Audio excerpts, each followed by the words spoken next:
Yo creo que el tema de la política y haber descubierto cómo funcionó ese entramado para comprar los votos parlamentarios que hicieron posible la reelección de Uribe fue algo que le dio la vuelta a la historia de Colombia de alguna manera, que llevó a la cárcel a dos secretarios generales de la presidencia, a tres ministros, a dos parlamentarios, y que además sirvió para establecer que la historia no era como la contaba el gobierno de Álvaro Uribe en ese momento. Creo que eso fue satisfactorio. En junio del año 2004, el voto de la representante Yidis Medina fue vital para aprobar la reforma que permite la reelección presidencial. Unos meses después, el 7 de agosto de 2004, Yidis Medina vino a Noticias 1 y pidió grabar una declaración contando las verdaderas razones que había tenido para votar a favor de la reelección. Ella explicó que quería dejar un testimonio periodístico porque temía por su vida. La única persona que puede asegurar lo que sucedió soy yo y decir la verdad.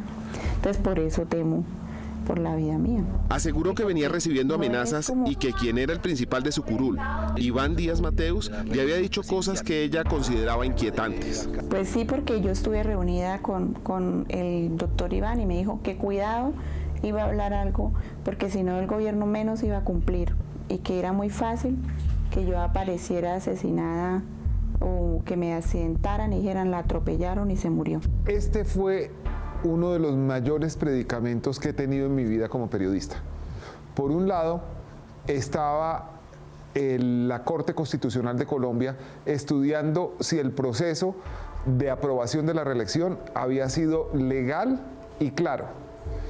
Y por otro, yo tenía la certeza, y la tenía en mi morral, de que el voto de Yidis Medina había sido comprado como ella misma me lo había confesado el mismo año en que vendió el voto. Según ella, Díaz Mateus le había recomendado callarse y no molestar al gobierno. Mire, China, lo mejor es pedir y ir recibiendo poco a poco, porque tú sabes que el gobierno es lento en esas cosas y mejor no tratar de hacer daño al gobierno, porque ellos al fin y al cabo son el gobierno y usted puede aparecer accidentada o muerta por ahí en la séptima. El acuerdo de confidencialidad con la fuente establecía que el material no sería revelado a menos que le suceda algo. ¿Estamos de acuerdo en que esa es la condición? Sí, señor, estamos de acuerdo. Existía un acuerdo con la fuente, un acuerdo de secreto profesional que establecía que ese material no iba a ser publicado, sino cuando le pasara algo a ella o cuando surgiera un incumplimiento del pacto.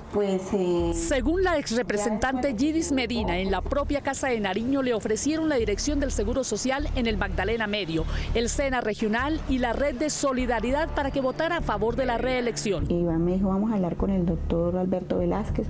Entonces yo me fui con él y Iván hasta la oficina, y cuando llegué a la oficina me dijo, no, doctora, mire, pida lo que necesita, que nosotros le vamos a cumplir, nosotros necesitamos que este proyecto de acto legislativo pase, porque es que esto es perjudicar al señor presidente. La excongresista afirma que estando en medio de la reunión en la Secretaría General de Palacio, apareció el presidente Álvaro Uribe Vélez. Entonces ellos se fueron y yo me quedé con el presidente, entonces el presidente me dijo que por favor lo ayudara, que mire que eso era hacer patria, que como es que lo que se hablara con Alberto Velázquez y los compromisos y lo que yo pidiera, lo hablado y lo pactado sería cumplido, que él era un hombre de palabra, que era un hombre responsable, que él quería salvar este país y que él quería tener un tiempo más para poder cumplir con su programa de gobierno.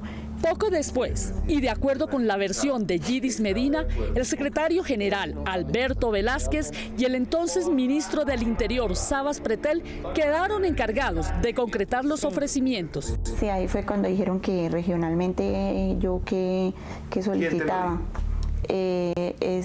La orden fue dada por el presidente y quien lo dijo fue el secretario general y el doctor Sabas, que dijo que por encima del cadáver de él se tenían que cumplir los compromisos de gobierno. Los cargos negociados concretamente fueron 3. El SENA Regional, el Seguro Social, la Red de Solidaridad. Dice que además el presidente le ofreció que le daría un consulado cuando el ruido de la reelección pasara. No, un consulado ofreció el presidente, pero para después. ¿Qué te dijo el presidente? Que podía ayudar con un consulado, pero para después. Porque ahorita no. ¿Para ti? ¿Para nombrarte aquí específicamente? ¿Para nombrar una persona? Una persona podría ser. Otro tema que yo creo que ha dado satisfacciones, pero que todavía está en desarrollo, es la investigación sobre los sobornos de testigos y el fraude procesal en el que presuntamente está involucrado el señor expresidente Álvaro Uribe y que lo tienen en calidad de imputado, aunque haya escapado de la jurisdicción de la Corte Suprema de Justicia, lo tienen imputado y a puertas de una nueva audiencia ante un juez en donde la fiscalía, manejada por un amigo de su subalterno Iván Duque, va a pedir nuevamente la preclusión a pesar de las pruebas.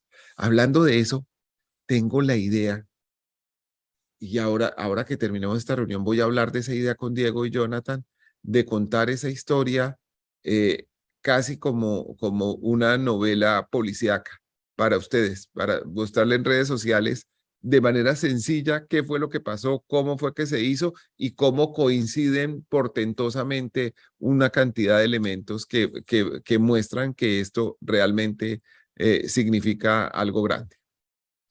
Pero ahí me vas a chiviar porque yo soy el que quiere hacer esas memorias algún día, y aprovecho para hacer la pregunta y es, ¿puedes contar esos detalles? Porque si ya hablaste tú del tema, ¿cuánto tiempo duraste tú con el cassette de la confesión de Yidis en la maleta? ¿Cómo estabas como estudiante? O sea, porque es chévere que la gente sepa, tenías esa información, pero no puedes revelarla, pero pues dejo que cuentes tú porque es fascinante. No, pues es que es una cosa muy particular, porque figúrense que en junio del año, esto debe ser 2004, yo había recibido la información de cómo se estaban alineando las fuerzas en la Comisión Primera de la Cámara de Representantes con relación al acto legislativo que hacía posible la reelección del entonces presidente Álvaro Uribe. Y pasó algo que es muy particular. En un momento, la comisión de primera de la Cámara de Representantes tiene 35 miembros y hubo un empate exacto. Había 17 a favor, 17 en contra y uno que era el fiel de la balanza, que era un representante a la Cámara muy menor, que era el hombre de Name. Se llama, ahora hasta hace poco por lo menos fue embajador en los Emiratos Árabes Unidos, se llama Jaime Amin. Pero siguiendo esa ruta empezamos a ver cómo se empezaron a mover las fuerzas antes de la votación. Y esto quedó en manos de 4 o 5 personas. Una era Rosemary Martínez del Tolima, hermana del expresidente de la Cámara de Representantes, Emilio Martínez. Otro era Teodolindo Avendaño.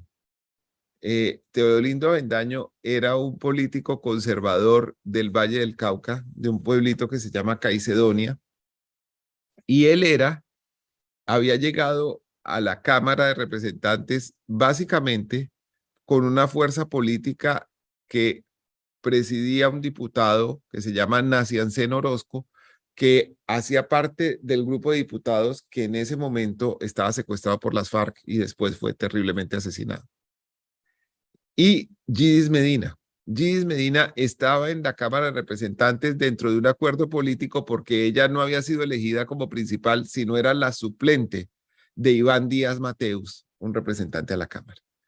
Cuando nos dimos cuenta, o sea, nos mandamos a buscar a Rosemary Martínez y yo me acuerdo que nos dio una entrevista en un run point que hay en la carretera cerca del Espinal Tolima, en donde hay un monumento a un tambor gigantesco, a la tambora tolimense. Ahí parada en la tambora nos dio la declaración diciendo no, yo voy a votar en contra de la reelección, yo no creo en eso y se mantuvo en eso. Y entonces mandamos a buscar a Teodolindo y dijo que él no sabía, que no sé qué, y concluimos, está negociando con el gobierno. Y mandé a buscar a Yidis Medina, y Yidis Medina llegó a mi oficina en esa época, en la dirección de Noticias 1, Y me contó la historia y me dijo que ella tendía a votar en contra porque el gobierno había olvidado a Barrancabermeja, a su ciudad, y que ella tendía a votar en contra y no sé qué. Y nos dijo que aunque no había decidido, tendía a eso. Después, estas conversaciones tuvieron lugar un viernes. El martes siguiente fue la votación y el lunes se habían tomado una foto los que iban a votar en contra y ya tenían la mayoría, ya eran 18 votos. Se tomaron una foto en la casa de una de las integrantes de la Comisión Primera de la Cámara de Representantes y ahí estaba Yidis Medina con el no. El martes, Yidis Medina desapareció y terminaron votando a favor de la reelección de Uribe. Teodolindo Avendaño no votó, se perdió y todo el mundo, o sea, toda la prensa concluyó que se habían vendido unos y que por eso había quedado la votación así. Eso sucedía en junio. El 7 de agosto siguiente, Yidis Medina me llama por teléfono en la mañana y me dice, necesito hablar con usted, necesito contarle una cosa. Y yo le dije, claro, venga. Era un sábado, si no estoy mal. Fue allá y me dijo, mire, lo que pasa es que a mí me compraron el voto. Le dije, pues eso todo el mundo se lo imagina, pero ¿usted está dispuesto a decirlo? Ya mando a subir una cámara y usted me lo cuenta en cámara. Y me dice, no tan rápido. Yo estoy recibiendo amenazas y quiero contarle esto bajo el secreto de la fuente. Quiero que usted solo use esto si me matan o si me pasa algo.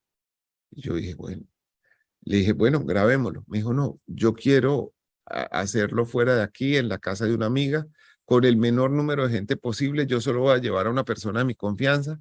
Y le dije, bueno, yo me fui al día siguiente para esa casa con la periodista Patricia Uribe y con el camarógrafo Darío Torres. Habitualmente una entrevista de estas características se graba con 2 o 3 camarógrafos, pero esta vez solo llevamos uno para mantener la confidencialidad. Y Yidis Medina contó lo que contó. Y al final de la entrevista, para que quedara el compromiso en cámara, dijimos, bueno, entonces esta entrevista solo se va a publicar en el caso de que a usted o a algún miembro de su familia le pasa algo. Y ella complementa, o de que el gobierno no cumpla. Y ahí terminó la grabación. Yo me fui al noticiero, saqué una copia en un DVD que le entregué a Yidis Medina, saqué otra copia, otras 2 copias. Una se la mandé a un colega a Londres para que la pusiera en una cajilla de seguridad, donde, por cierto, sigue hoy. Tantos años después todavía sigue allá, junto con otras cosas. Y otra de esas copias la guardé en mi morral y el original lo guardamos en la caja fuerte de Noticias 1. El entonces productor Álvaro Ramírez tenía una caja fuerte en donde guardábamos material muy sensible para que no se lo robaran como los computadores de Nacho. Después de eso, empezaron una serie de amenazas contra mi familia y contra mí, y especialmente contra mi hija que tenía 6 años, y eso nos llevó a salir del país. Yo terminé junto con mi familia en la Universidad de Stanford, en California. Y estando allá, vino la discusión de la Corte Constitucional sobre el trámite de la reelección, que entre otras cosas buscaba establecer si el trámite había sido claro y limpio, si no había tenido influencia algún tipo de compra de votos. Y yo sabía que tenía la prueba, pero sabía que no la podía publicar porque estaba bajo el secreto de la fuente. Yo llamé a Yidis Medina. En ese momento Yidis Medina tenía no menos de 12 teléfonos. La llamé a todos y en ninguno me contestó.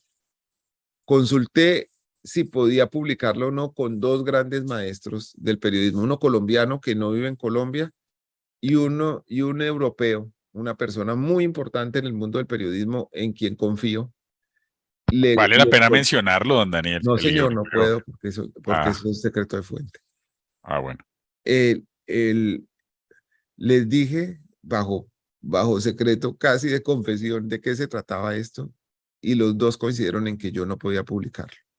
Luego, yo estaba en el Knight Fellowship de la Universidad de Stanford, me acompañaban 20 periodistas muy importantes todos de diversas partes del mundo y en una conversación confidencial, en un foro que hacíamos de fellows, les conté la historia y les pedí su opinión sobre si debía publicar o no. 19 de ellos me dijeron que no podía publicar y uno solo me dijo que lo debía publicar. Pero pues obviamente sus argumentos que eran válidos no eran suficientes para convencer y así fue la cosa. 2 años después volví a Colombia, fui al noticiero y curiosamente unos días después una persona que estaba escribiendo con un libro para Yidis Medina dio una declaración en El Espectador al periodista Norbey Quevedo contando que estaban trabajando ese libro sobre cuál había sido el verdadero proceso de la reelección y al día siguiente fue entrevistado por la emisora La FM de RCN y en esa emisora dijo que existía un video en donde ella contaba todo y que Daniel Coronel lo tenía y que no lo había publicado por ser un gran caballero. Yo no lo había publicado no por ser un gran caballero, sino porque pesaba el secreto de la reserva, de la fuente y el sigilo profesional. Pero si ella lo había roto, yo quedaba relevado de eso. Entonces, inmediatamente dijo esto, yo localicé a Yidis Medina y le dije, véngase para acá, doctora, vamos a hablar. Y le dije, bueno, usted rompió nuestro compromiso. Yo esperaba que me dijera que no y me dijo, sí, yo lo rompí. Usted está libre para publicarlo. Y me dijo, le ruego que me dé 2 semanas que yo voy a arreglar mis cosas porque seguramente va a terminar presa. Dijo, ¿cómo? Le dije, ¿por qué? Dice, me dijo, porque aquí está en el código, yo lo he estudiado y voy a terminar presa. Y entonces, para no caer en la tentación de nuevamente presiones para no publicar, escribí una columna contando que en 2 semanas iba a contar eso. Viajé a Estados Unidos, hubo enormes presiones del gobierno de Uribe tratando de impedir la publicación y finalmente ese domingo lo publicamos en Noticias 1 y una columna que se llama La historia no contada, que cuenta lo que fue el origen de la Yidis política que terminó, como les cuento, con la condena de 2 secretarios generales de la presidencia, de 3 ministros de Estado que fueron a la cárcel y de 3 congresistas que también fueron a la cárcel, incluyendo a Yidis Medina. Eso es una locura. Yo puedo oír esa historia 30 veces y me sigue pareciendo una cosa de no creer. Es absurdo. ¿Y cuánto tiempo duró esa copia en tu maleta? Yendo y viniendo por Stanford. Más de 3 años, más de 3 años. Y lo más curioso es que el expresidente Álvaro Uribe, déjame ver si soy capaz de encontrar esto para mandarlo, para mandártelo. El expresidente Álvaro Uribe dijo en una rueda de prensa televisada al mediodía un día que el que debía estar preso era yo. Espérame un momentico a ver si la encuentro para compartir eso. La transmitieron los canales Caracol y RCN. A ver si la encuentro acá, se la mando a Diego y vemos todo lo que... Mira, aquí está. Es que esa historia es una locura. Esa historia es una locura, de no creer, de verdad. Mira, te mando el YouTube para que... Dale, ya mismo lo pongo. Sí, señor, ya mismo.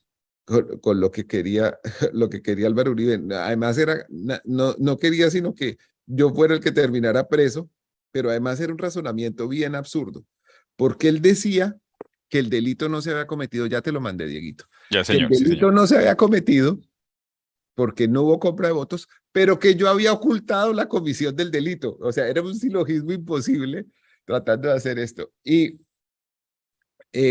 entonces, él estaba siendo investigado por la comisión, él empezó a ser investigado por la Comisión de Investigación y Acusación de la Cámara de Representantes, que como ustedes saben, nunca termina en nada. Y uno de los representantes investigadores compulsó copias para que la fiscalía me investigara a mí. Y obviamente, pues eso no tenía ni pies ni cabeza y no prosperó ninguna investigación. Pero Uribe, en su delirio, pensó que me podía poner preso por revelar que él estaba cometiendo un delito. Es una locura. ¿Te llegó, Míralo aquí. Dieguito? Sí, señor, aquí está listo. Mira. Va. Que aquí hay algunos sectores de la justicia y el periodismo que se creen por encima de la ley. Por ejemplo, el señor Daniel Coronel se guarda 3 años un video que según él contiene pruebas sobre delitos. Yo he estado estudiando el tema. El periodista tiene el derecho de proteger la fuente, pero no tiene licencia para ejecutar el delito. La Constitución colombiana habla de la libertad de información, pero también del derecho a la buena información. Y ese tema sí que es grave, porque entonces, si es un caso para que haya una reflexión democrática en Colombia, que lleve al periodismo a separar su derecho a proteger la fuente de la obligación de no ocultar el delito y de la obligación de no ser cómplice con el crimen. Con el crimen de... Déjalo, Ah. Dieguito. Perdón. Ya mismo. Es que ahí sigue con otra cosa relacionada. Ok. Perdón un segundo. Solo faltan unos segundos, pero quería que lo vieran ustedes. No, ya me vuelvo. Es que no lo estoy encontrando. Segundo. No sé ¿Te dónde lo está. vuelvo a mandar? No, aquí está. Mira, ahí va, señor. Me cuentan si desde ahí lo queremos o más adelante. Hay que tomar decisiones ante los hechos, no ante las revelaciones de prensa. Ok, listo. Es una cosa muy particular. Vamos a seguramente a volver a hablar de estos temas en algún momento. No, este es un formato que yo me sueño, de verdad, las historias contadas tuyas, lo de Luis Carlos Galán, es que son demasiadas. Si hacemos una por viernes, eso es una locura.